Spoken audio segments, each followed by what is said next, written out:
Gale warning sa kadagatan sa Visayas giisyu sa Pag-asa Mactan. Gagmayng sakyanang pandagat gipahin mangnuan. Subay sa pagsulod ni Super Typhoon Inday. So ning Inday ni Sara.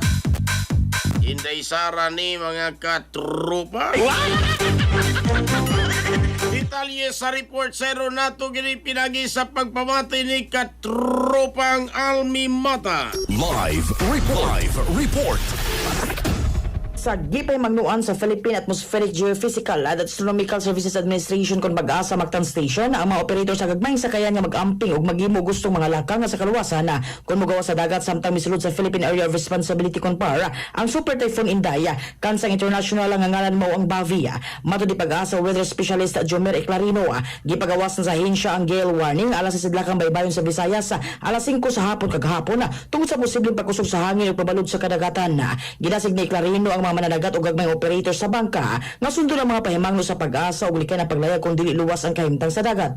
Gipahimduman usab niya ang publiko nga opisyal lamang ang mga source sa Pag-asa nga mokuha og mga update sa panahon aron malikan ang pagkailap sa sayop nga impormasyon og dili kinahanglan nga kalisang.